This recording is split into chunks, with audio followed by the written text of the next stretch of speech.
Bonjour à tous. Cette année, le BDA a décidé de t'aider à préparer le repas de Noël. Au menu, pour l'apéro, foie gras maison et soudjour. Pour l'entrée, cappuccino de châtaigne.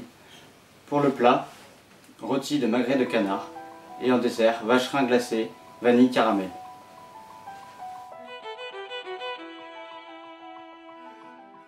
Pour le foie gras maison, tu as besoin d'un alcool, d'un foie gras cru Picard, d'une terrine, de sel, de poivre et d'un moule. Ensuite, une fois que vous avez disposé votre foie gras dans votre plat, vous mettez l'équivalent de une cuillère à café de poivre, 2 cuillères à café de sel et 2 cuillères à soupe d'un alcool, du Calvados ou du Porto.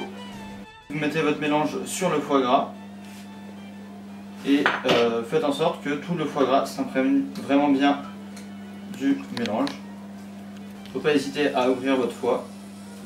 De toute façon, avec la cuisson et tout ça, tout se reformera. Une fois que votre foie gras s'est bien imprégné de la sauce, vous prenez petit bout par petit bout, vous le mettez dans la terrine. Et le principe est simple, il faut qu'avec une cuillère, vous appuyez sur votre foie pour qu'il n'y ait plus d'air entre la terrine et le foie. Vous mettez bien toute la fin de votre sauce, pas à côté comme moi. Tac. Vous refermez votre terrine. Et ensuite, on va procéder à une cuisson au bain-marie. Pour faire une cuisson au bain-marie, donc vous mettez dans un récipient, vous mettez de l'eau, pas jusqu'en haut, juste 2-3 cm. Ensuite, vous mettez votre terrine dans ce récipient, vous ouvrez votre four et vous mettez votre bain-marie.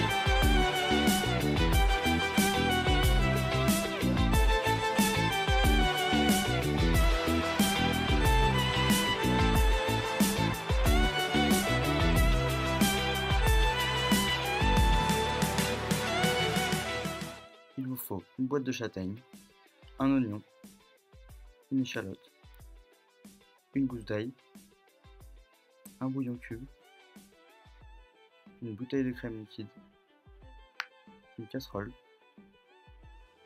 et des verrines. Il faut commencer par découper l'oignon, l'échalote et une gousse d'ail. On met le tout dans une casserole et on y ajoute quelques filets d'huile d'olive.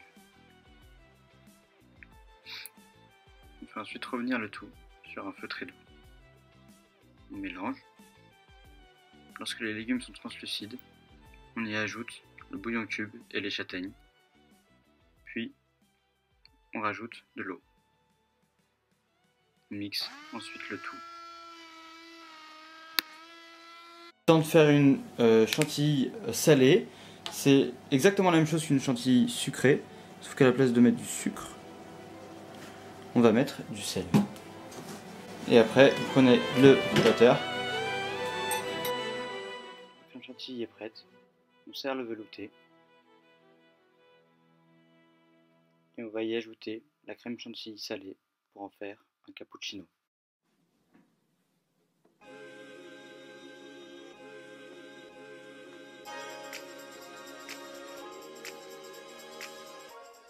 Pour un rôti de magret de canard, il nous faut 2 magrets de canard, de l'huile d'olive, du sel, de l'ail en poudre, du piment d'Espelette, du paprika, de la ficelle de cuisson et un pinceau de cuisine. Dans un petit bol, on met 2 grosses cuillères à café de piment d'Espelette, 2 cuillères à café de paprika, 2 cuillères à café d'ail en poudre, 1 cuillère à café de sel et on mélange le tout avec de l'huile d'olive.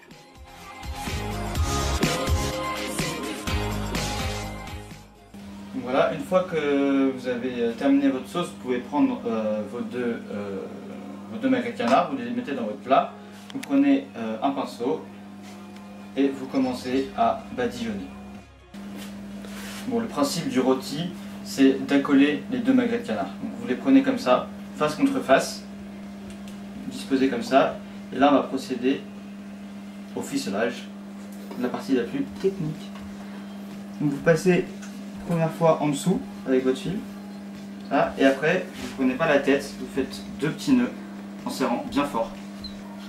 Petite astuce, une fois que vous êtes arrivé à la fin, vous pouvez passer votre fil et non plus le faire en vertical mais de manière horizontale, comme ça, vous voyez, et passer votre fil en dessous de tous les petits fils qui sont mis à la verticale. Ce qui permettra de beaucoup mieux tenir le rôti. Une fois que vous avez fini et que vous sentez que votre rôti est bien stabilisé, vous faites un dernier double nœud et après vous coupez au ciseau et ensuite vous badigeonnez une dernière fois sur le dessus.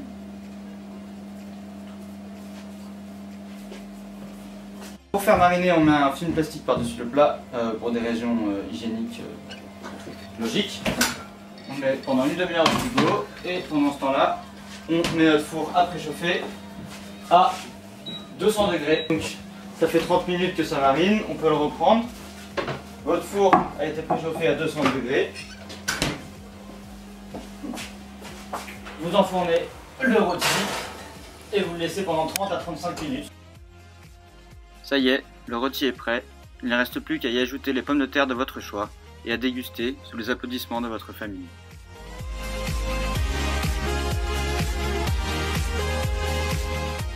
Une grosse meringue, 4 œufs, 50 g de sucre glace, 50 g de sucre en poudre, 20 centilitres de crème entière et de la vanille liquide. Commencez par casser les œufs pour séparer le blanc et le jaune. Puis, on commence à battre le blanc pour le faire monter et ainsi obtenir quelque chose qui ressemble à ça. Puis, on rajoute le sucre glace et on continue à battre. Ensuite, on ajoute le sucre en poudre au jaune d'œuf et on bat à la main. Une fois que vous avez obtenu cette couleur assez blanche et une texture un petit peu mousseuse, c'est le moment de rajouter les 2 cuillères à café de vanille et les 20 centilitres de crème fraîche. Puis, continuez à battre. Une fois que vous avez obtenu cette texture-là, vous pouvez commencer à mettre cuillère par cuillère dans les blancs en neige en faisant très attention. C'est la partie la plus technique du gâteau parce qu'il ne faut pas casser les blancs en neige. Donc je vais vous montrer la technique qu'il faut avoir. Il faut retourner la masse, ça s'appelle, et faire comme ça.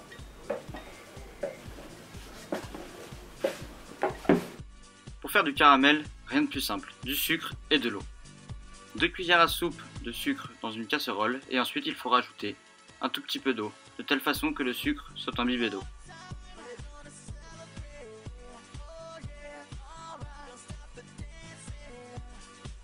Ensuite, vous mettez le tout sur un feu moyen, vous tournez pour ne pas que ça brûle, jusqu'à obtenir la consistance du caramel. Vous versez ensuite le caramel au fond d'un récipient. Le but est maintenant d'émietter la meringue. Il faut prendre suffisamment de meringue pour pouvoir recouvrir toute la surface du récipient par la suite. Une fois que vous avez émietté vos meringues, vous n'avez plus qu'à remplir votre récipient avec une couche du mélange initial, puis une couche de meringue et enfin une nouvelle couche du mélange. Une fois que toute la meringue est recouverte, vous fermez votre récipient et mettez le tout au congélateur. Une fois que la glace a pris, il ne vous reste plus qu'à démouler et à déguster.